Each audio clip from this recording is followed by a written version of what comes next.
Hello, you guys. Good morning to everyone. Good morning. Hopefully, you guys can hear me okay. I am traveling with the wrong cord today, so I don't know if I'm able to be heard or not. But hopefully, I'm able to be heard. I know I just jumped on. I wanted to check in with you guys, so I decided to do a lunchtime live today. And there are a couple of things I want to touch on and talk about, but and I'll talk about them through this live. But it's really just to check in with, you know, everybody that I like to communicate with and kind of touch base to see how you guys holiday went, whether you decide to celebrate it or not, and what's been going on with you guys. If you've been keeping up with things going on in the YouTube streets and things like that. So I have been checking in, listening in here and there. Um, of course, I listen into my true crime court case stuff, which is some of what I want to talk about with you guys on this lunchtime live. And then, it's always the mess. So you kind of like keeping and checking with that because most of us are gluttons for punishment. And we don't just watch what is happening with the true crime case, but what's happening around true crime cases. And so you kind of get sucked into those communities, and then sometimes you start out aggressively like following it, and then after a while you just check in here and there. So that's kind of what I've been doing, checking in here and there, but be able to keep it long enough that the bullshit and fuckery is still going on, right? And so just making sure you can keeping all of the events in order, because people do like to distort events based on their perspective and their character and role in the story, right? So, but I just wanted to come in and check in with you guys. So the first thing I want to talk to you guys about is I want to know if you guys have been looking into the Meg the Stallion and which is the Megan P, and the Milagro Cooper case. So who is Milagro Grams? That's her stage name that she creates content under. And so that case has been going on for the last couple of weeks. This is actually the third week of the case. And they did not anticipate that it was going to last this long, because cases in that Eastern District of Florida, I think it's the Eastern District of Florida that is in. It's a federal case, federal civil case in the Eastern District of Florida. And that particular courthouse said that they never really have trials that last this long. They expected it to be done after a week. And that's including the deliberation part of it. So this case has been extended out. Today would make week 3, okay, of the case. And so Megan Thee Stallion is suing Milagro Graham. She's a content creator who supported Tory Lanez. Now, I gotta be honest, I don't know anything I know about Milagro Graham's content comes from this case, because I did follow the Tory Lanez trial when it was being reported, but I kind of just listened to Neek at night and Armand Wiggins reporting, Summer Conscious TV reporting on the case. And as far as I was concerned, Tory Lanez shot Megan Thee Stallion, and that's my position. That's how I feel about it. So I didn't pay much attention to Milagro Graham's content that she's done. But I can say that from what I've heard from the case, a lot of people are like culture shocked. The jurors are, but I'm not. It's just basic run of the mill things that you hear out here from content creators who have their different theories on cases. They come up with these theories, and some of them might be plausible, and some of them may sound plausible, and others not sound plausible, and then others are just completely outlandish. So she is heavily Milagro Grams, who is Milagro Cooper, her government name. She actually had connections to the family, Tory Lanez's dad and Tory Lanez, and she did a lot of content that was in favor of the fact that he did not commit this crime, and that either she had theories floating that Meg was never really shot, that maybe shots was fired, but she was never really shot. And she also had theories that it was glass that was in the foot that created the wound, and not necessarily a gunshot. But even the question that she had, she floats somewhere in between whether or not Meg's wounds were created. And this is one thing I think, like, from me listening, that I think people are mixing up. And I wanted to talk about, because you hear these content creators talking about Malabo Graham's theory, and I think sometimes it's not being expressed adequately to substantiate the fact that she's not saying that Megan altogether was not shot. She questions whether Tory was the shooter. She does not dispute if a gunshot was fired. She does dispute who shot the gun, right? Like, so it is true that she can concede that maybe a gunshot was fired, because you see some of the content creators saying, well, now she's conceding to that a gun was fired, and this kind of dispels her theory. Well, not really, because what she's saying is that she does not think that it was proven in the court of law, according to her, that Tory Lanez was the one who actually shot the gun, right? So there were other people there, and those people possibly could have shot the gun. She also has questions on whether or not that gun created the injury that Megan had sustained. And I think that there are some people who can try to put together a theory when they say gun fragments. Well, it could say, okay, well, they were fragments. It was not the actual bullet. They did not find the bullet in her foot. And so, whereas I'm okay with the idea that Tory Lanez is the one who shot the gun, that the fragments were what created Megan's injury. I do see that just because she conceded to that Megan was shot at, potentially, does not mean that she's saying that she thinks Tory is guilty. What it means is that she does say, okay, we hear a gunshot, and we know that there were gun fragments that were probably found near an injury, but she's also saying that maybe the initial wound was created by whatever, this glass or whatever that was located. And so I don't think that it completely takes away her credibility. I know that a lot of her listeners might listen to it and take it that way. And then a lot of the people who are against her theory might say, okay, now she's conceded and given in. But I do think that there is a way for her to still hold true to what she's been saying, but also two things sometimes are true at the same time. Like I said, there was a gunshot fired. Does she believe that Tory shot him? Probably not still. She probably doesn't think that he did it. She probably still thinks that there's another counterpart there, that she believes that Megan Thee Stallion was involved in this back and forth with, and she believes involved in a physical altercation with, and then possibly she's the one who shot the gun, or that there was some type of struggle because the gun was at the scene of a crime, right? And so maybe there was some kind of struggle and it was fired off, or there's something else happened. But since the person who was accused of shooting the gun did not provide any testimony, we can only go off of what was provided, and we can only look at the jury verdict. And based on what I just think and how I look at it, I believe that Tory Lanez is the one who shot Megan Thee Stallion. That's my opinion, right? So I never really paid attention to her content, but I did listen to some of what was being reported by the content creators that are present at the case. The Knot has been there. Armand Wiggins, Pam, Megan Coonan, Pam Esquire, Megan Coonan. They have been in attendance at the trial, and Pam is still, I believe Pam and Megan Coonan probably are the two left that I know of that are still there. I believe the others left. And so Pam is waiting for the verdict to come down. And so that is some of what I wanted to kind of talk to you guys about and see if you guys were keeping up with.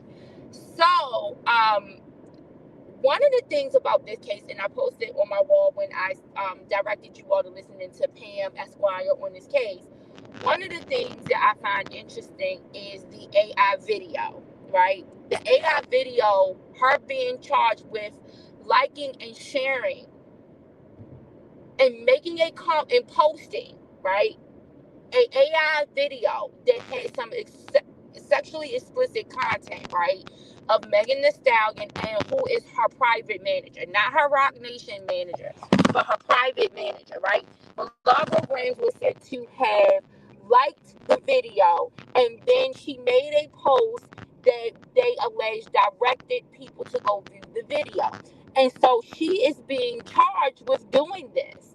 Like I said, this is a civil case, so there's no criminal liability at this point, but she is being charged civilly with liking this AI video that has sexually explicit content of Megan Thee Stallion and her private manager, her personal manager. And then basically they're alleging she's directing her viewers to go and view this video, right? And so one of the questions, this is what made me want to come talk to you guys about it, because one of the questions that the jury came with this morning, Pam came on to give us a brief update. And one of the questions they had was about jurisdiction. Now, during the trial, this was a conversation because there was address information found on Megan Thee Stallion, screenshots of Megan Thee Stallion's address in Milagro Graham's phone, right? When they confiscated it to obtain evidence. And when they found it, she was questioned by the prosecutor. By the prosecuting attorneys. She was questioned about why this information was in her phone. So basically, I think they wanted to paint a picture of malicious intent, that there was some type of malicious intent as to why she had this information on Megan Thee Stallion. And because there are allegations that Milagro Grams has doxed before, I think they wanted to give the illusion that this is possibly what she was going to do with her information. Hey, Summer Gal, how are you? I'm talking about the Megan Thee Stallion and Milagro Grams case, and I'm talking specifically about the AI generated generated video that contains actually explicit content, and the fact that Milagro Grams might have some civil liability if she's found guilty of this particular charge just for liking it, and then she's alleged at this time is the allegation of being directing her subscribers to go look at the video, right? And then she did do some commentary surrounding the video, and the commentary was posing the question of, is this real or is this a deep fake, right? And her viewers were grappling with deep fake or real. Milagro Grams kind of thought it was real. Some of her viewers thought otherwise. Some of them agreed with her, and so that was the sense base of the content. But she did not create this video. It was something that was created by someone else. But she now may be civilly liable for liking, sharing, reposting the video, and then creating this content on whether this is real or a deep fake, right? So she may have, if the jury finds her guilty of this particular charge, she may be found liable and may have to pay money to Megan Thee Stallion for this, right? And so this morning, Pam Esquire came and gave us an update on her channel. Please go to her channel, like, share, subscribe to her channel. I love Pam. She gives us the information. She stays out of the mess, right? She knows how to stay out of the mess. She's very professional. So she gives us the information that we need in order for us to be able to know what's going on with the case. So Pam Esquire gave us an update that one of the jury's questions was about Megan Thee Stallion's actual physical address, right? And this is the reason I wanted to come talk to you guys about this deep fake, right? Because I believe that the question is connected to this, right? So, like I said, they found in Milagro Graham's cell phone, when they confiscated it for evidence for this case, they found information, a screenshot of Megan Thee Stallion's address, her location. And when Megan Thee Stallion's attorneys had the opportunity to the plaintiffs, let me say not the prosecution, the plaintiff's attorneys, right? When they had the opportunity to question Milagro Grams, they called her as the witness. Milagro went on the stand first as the plaintiff's witness. right? So they question her first. A lot of times, you don't see the defendant until it is the defense's case. But in this situation, they called her as their first witness. And so while they were questioning her, they questioned her about her having having Megan Thee Stallion's address in the screenshot in her phone. And the way that they presented it and framed it, they wanted to make it look like it was some type of malicious attempt. Because, of course, the background on this case is that they are alleging that Milagro Grams was working on the behalf of Tory Lanez and his father. And so that Milagro is being Tory Lanez's mouthpiece when Tory Lanez has this protective order that he's not supposed to himself have any contact or send anyone else on his behalf to do anything, to have contact, to harass, to bully, to do anything of these things to Megan Thee Stallion, saying that she is his victim, right? And so the major thing behind this case is that Milagro Grams is working as an operative on the behalf of Tory Lanez and his dad in order to torture his victim, Megan Thee Stallion. And so the question then became, why do you have this address in your phone, right? What were you planning to do with it? And so this is how the plaintiff's attorneys presented it in their questioning of the defendant. And so Milagro Grams gave an answer, which I think was perfect, whether it's true or not, right? Milagro Grams' answer was, I had this in my phone because I was doing research to determine whether or not this case that was being brought against me was in the proper jurisdiction, right? And I thought that that was a brilliant response, because that is a reason for you to potentially have information of someone on your phone. If you feel like that you are questioning, you are a civil suit is brought against you, and you are questioning whether this person actually lives in this jurisdiction to even bring this case against me, you might screenshot it and forward it to your attorneys to say, hey, can you check into this? And so essentially, this is what Milagro Grams was saying, the reason why she had the address in her phone. And so the defense attorneys, I don't think, anticipated that Milagro Grams was going to have such a great response. And so their response, their next question to her was, well, you couldn't have used your attorneys to do that? Because again, they want to make it look like that this information in Milagro Grams' phone somehow had some malicious intent connected to it.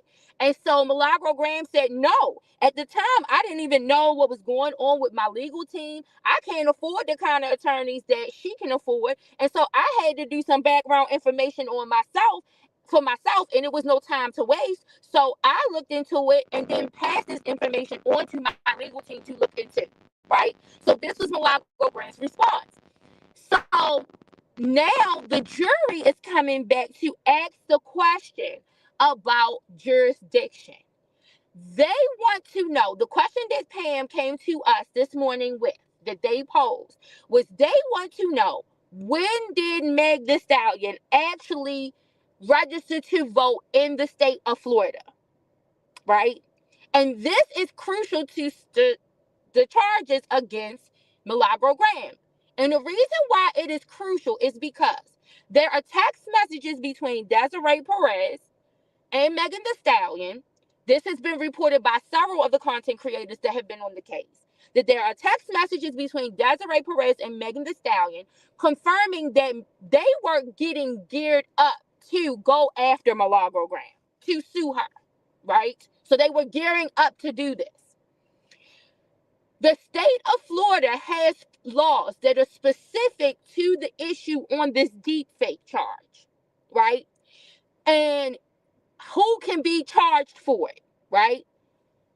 So as a result, I believe that the reason why the jury is asking this question is because they want to know, did Megan Thee Stallion move into this jurisdiction so that for the sole purposes of her being able to file this particular charge against Milagro Grams? That is the question that I believe that the jury is grappling with right now, based off of what Pam Esquire has reported to us this morning and the updates and the questions that's being asked. So I'm curious to see what will be the outcome, because there are a lot of the content creators believe that Milagro Grams is going to be found guilty of this particular charge. They don't believe that there's any way that she can get out of it And they've been reporting on that consistently, except for Pam. Pam has been giving us the facts without a lot of her opinion, because I think she wants to allow her audience to be able to shape their own opinions.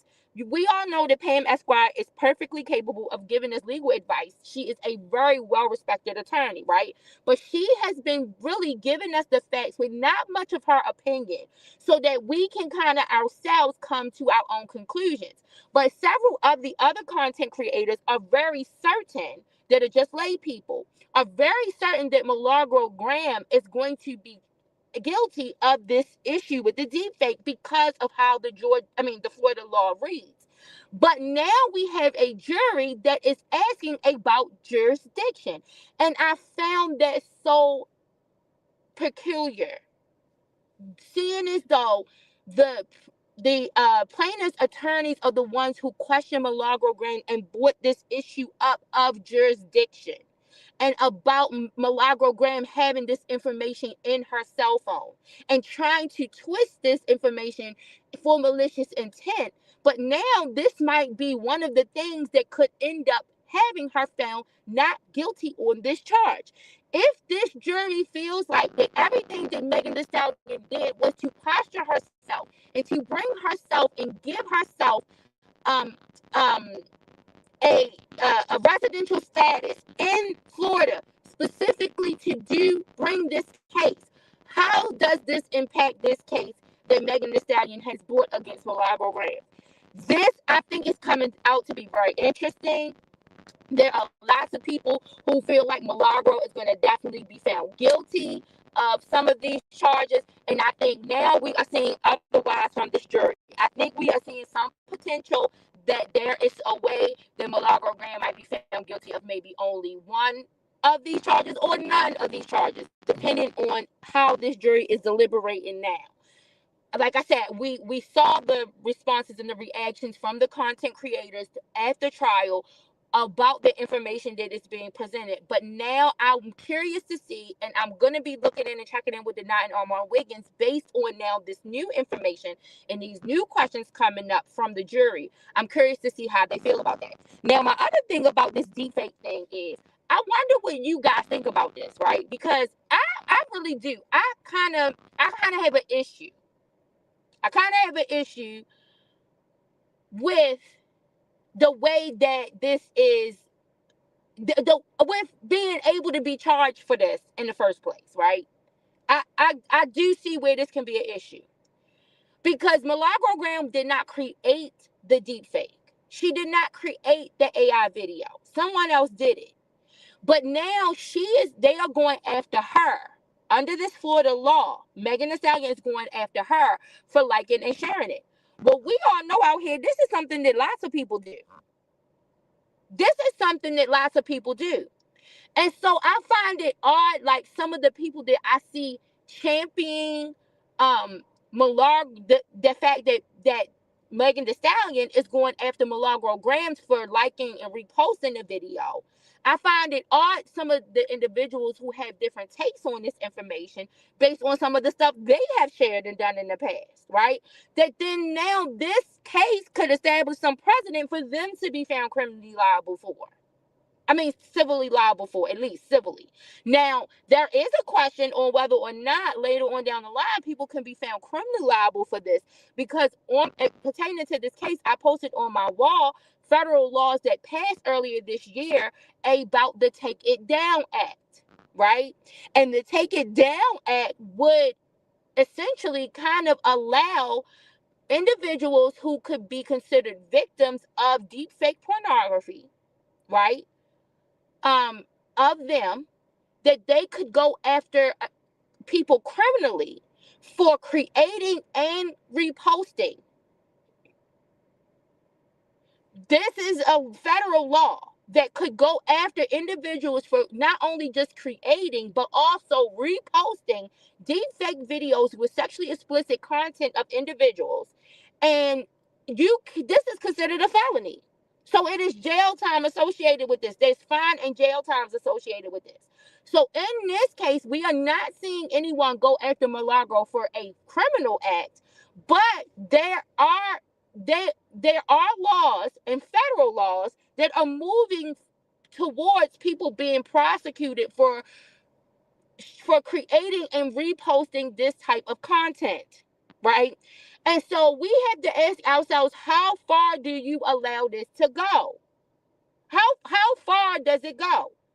And you have to ask yourself, how can I be okay with someone being able to be civilly or criminally prosecuted for reposting something? I can understand maybe going after the person who created it, right?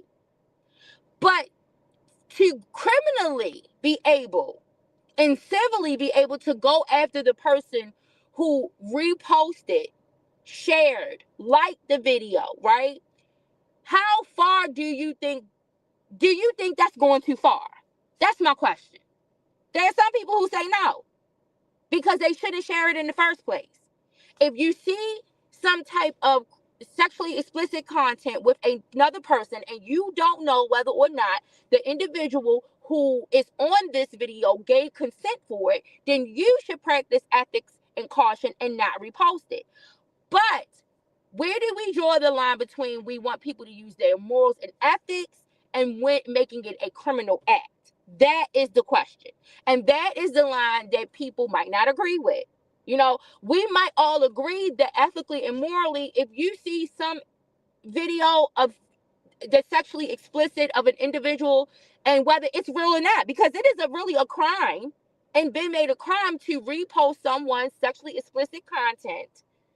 This is what new laws this year have made it. It is a crime to do that. And so it is a crime to repost it, to share it, right? I can say that ethically, before you even make it a crime, ethically it's wrong. And there are some people who say, well, the reason why it needs to be made a crime is because some people are not using their ethics to not share, like, repost material like that. And so this is why the law has to create a remedy for those people to be protected when they have not given consent for this to be done.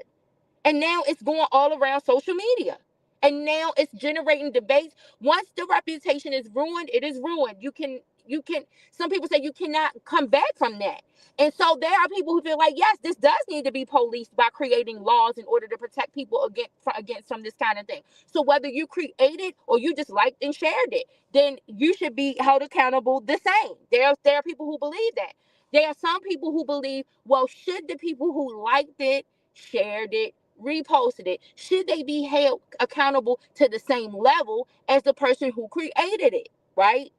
Should there be some lesser crime, lesser charge for that individual that did not create it but may have helped for it to spread, right? So these are all the questions and all of the kinks that we have to work out in the legal system. But my overall question becomes, I want to know what the position of people who have done this in the past, how they consider this. Because I have seen the response from some people in the past who I know have also shared similar content on people, other individuals, but they have this negative opinion of what Milagro did.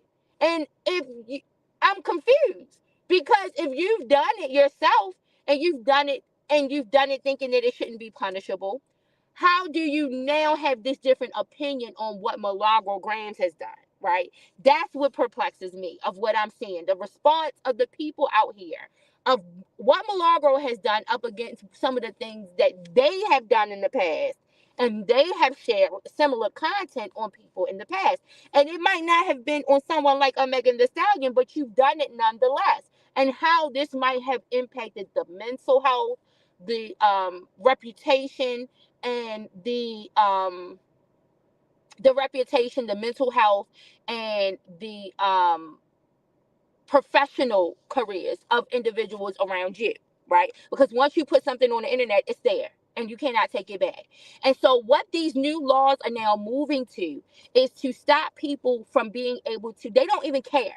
They don't care if the person sent you the video. They don't care if the individual posted themselves somewhere else in the virtual space. If you like, share, repost the even the original, And even if the original was posted by that individual, if you did not have consent from that individual, you can be held civilly liable, and you can also, in some instances, be held criminally liable for reposting this information. And so I'm interested to see like what everybody thinks about that. I think this case is going to help us to get some insight. And that's why I've been paying attention to it, because I think some of the charges in this case are going to help to establish some case law and precedent for what we might see moving forward with this type of thing. We are just seeing this being legislated, and so we are seeing in real time how this is going. We are looking in real time how law is going to be crafted around AI and deepfake videos, pictures, anything that's depicting an individual that they did not consent to. We are now seeing this happen in real time in front of our face, and it's being shaped and crafted in front of our face. So this case right here, this is why I felt like it was important for me to pay attention to and watch, because it was dealing with that. And I find it interesting, this video this morning that has been posted, and I mean, the information that Pam has brought to us this morning about the jury's opinion about this information, I find it interesting. So I wanted to come and talk to you guys about that real quick. I also just wanted to come and check in and see how everybody's doing. I had a pretty okay holiday, but my kids' grandfather passed away on. I'm behind the day, so I'm trying to get my bearings on when it was. He passed away Saturday night. So we had to deal with that during the holiday. But other than that, I'm okay.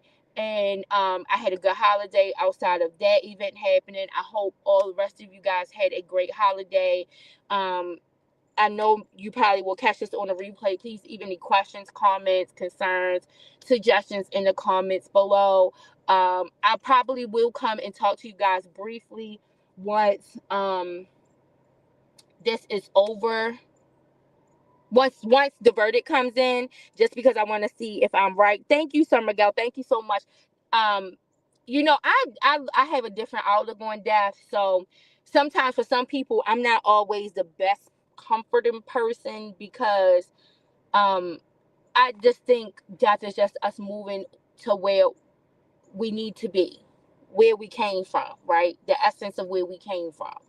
And so I don't I don't I'm not as mournful, I think, as some people are, but I am definitely my kids kind of share some of my sentiments. So it's easy in consoling them through this process. Um and the family in general shares some of the sentiment. You miss the individual because you're not going to see them again, but you thank God for all the memories. He was 87 years old, so they had him for a very long time, and they are thankful for the time that they were able to have, and the memories that they were able to create, and what they were able to have, because a lot of people don't even have their grandparents. And so my kids, for the most part, they are adults. My youngest is 16, but they are adults, and they have had him well into their adulthood. And he was able to see his, several of his great grandchildren. And so that all of that is a blessing. And it's a blessing when you have a family system where that's how we consider. And so the grieving is different. It's not that you don't grieve, but you grieve different because you have a hope. You have a hope of that this individual is not gone, but it's returned to its essence. It's returned to where it came from. The spirit is going back to where it came from, right? Because the body is temporary. It is just a shell, right? And so that's my belief. Now, other people might have their belief, and they're entitled to that, but their beliefs. But that's my belief, and lots of people, my children, and lots of the family members share those same sentiments. And so that is where we are in the process of it. And it makes the situation better when you have hope, right? You have hope, and you know that this was not the end, because the spirit is everlasting, right? The body is mortal, right, and dies, but the spirit is eternal and everlasting, and that's my belief.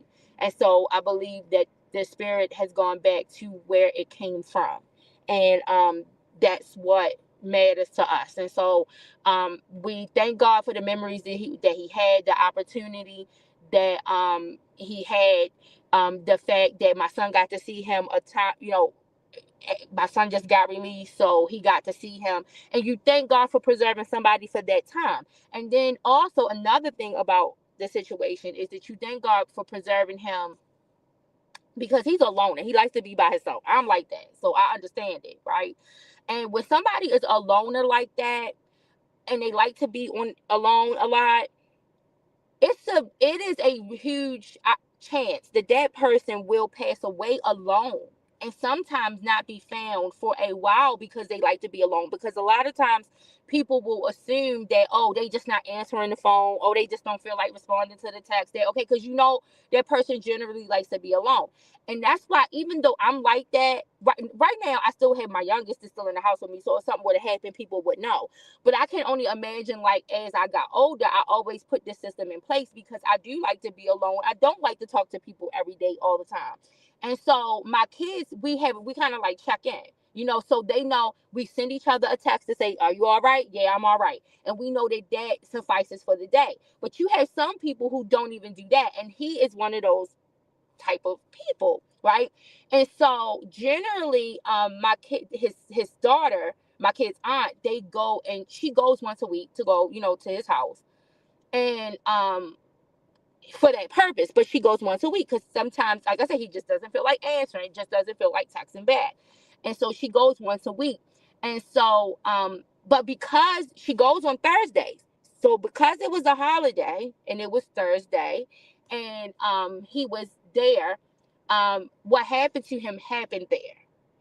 And so initially everyone was upset about it, but they came to the consensus that they were kind of like glad that it happened that way, because if it didn't, he would have possibly been home alone for another week and nobody may have known anything, right?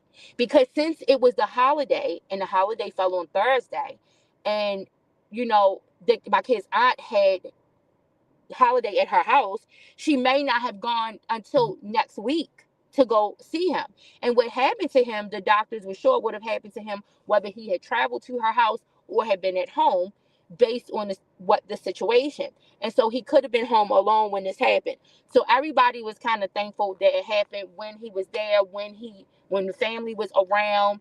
The family had an opportunity for them to be able to do all of the last things that people wish that they could do. When their loved one passes, they had the blessing of not having to see him go through a long process of deterioration like some of us see our family members go through when they are chronic or terminally ill. They didn't have to go through that. And they also got the opportunity to be able to see him before that was done, which might not have happened if it had not been a holiday, and if he had not been with them on the holiday, and he could have been in the house alone. So that in and of itself, initially everyone was upset, of course, because it's the holiday, and you think about, oh, this sucks. But you have to think about the individual, the personality of the individual, and the fact that this was a blessing in disguise. That God gave this blessing for them to be able to say their last goodbyes this way, because otherwise they may not have been able to do that. And they would have gotten a phone call maybe that either someone else had found his body in the house, or my kid's aunt would have showed up there maybe next Thursday to finding a body. And that would have been completely traumatizing and devastating. So that was the blessing in disguise in the situation. So thanks, Sir Miguel, for the condolences. And I'm definitely, consoling my kids. They're doing okay. And everybody else is kind of like they managing and making it. They're going to be taking him back to Puerto Rico because that's where he's from. And that's where he wants to be buried. So that's where the funeral will be. So they are in the process of getting all of that stuff together now.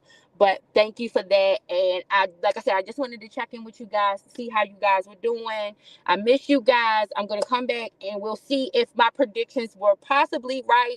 Hopefully some of the jurors will talk to some of the content creators that are still present, some of the mainstream media that is still present there, so that we can try to get some insight as to what they were thinking. Because like I said, I think that this is a really good case for us to look at to see what direction the country will be going in pertaining to this type of thing. I think it's very good, no matter how it comes out, for us to look at it. And I think it's also a lot of content creators, not just content creators, but all social media users should kind of be paying attention to this case to see how it goes, because it's letting us know what we can be held accountable for, right? One of the other questions surrounding this case is about, I'm going to say this and then I'm going to jump off of here. One of the other questions surrounding this case is whether or not malogrograms is considered media, right? So that's important. The outcome of this case is also important based on how malogrograms ends up being classified. Because if she's not classified as media, right, then it lets you know essentially what you could end up being civilly liable for just as a social media user. Because that is how she will be looked at as a layperson if this jury does not deem her media. Right now, that situation can be taken up and litigated through appeals processes down the line, right, about whether or not she's really media or not. But this case will give us some indication and some kind of temperature and pulse on how the general public views content creators. Are content creators considered media? Are they considered a general lay person? And if they are considered a regular lay person, this is letting you know, just as a social media user, what you could end up being civilly liable for as just using social media as a user, right? So that was another reason why I felt like that this case is important for me to look at and watch, because it is going to give me some understanding of how do you conduct yourself moving forward, how people should conduct themselves moving forward as general social media users. Now, if malogrograms is considered media, this will be another question on whether or not Megan Thee Stallion civil case survives in the deliberation room. Because if she's considered media, then the next question did she follow the proper protocol in bringing this lawsuit against malogrograms? Because she did not send Milagro a cease and desist to start. And that is something, according to Florida law, that the media is entitled to before a civil case is filed. And so does then the deliberation stop at whether or not malagrogram is considered media? That is another major question. If they check off that malagrogram is considered media, does this die because Megan Thee Stallion's legal team did not follow the right protocol prior to bringing this civil case against malogrograms? So all of this is stuff that we should be watching. It's the reason that I felt that this case was very interesting. I thought it would have been a lot more content creators paying attention to this for that reason. I thought that this would have been more publicized, like on the streets. There are lots of content creators that are looking at it, but they're not there. I thought this was something that would have been very interesting to see more content creators there, in the thick of it, getting it play by play and word for word, because I think it's that important. I think it's that important for regular social media users.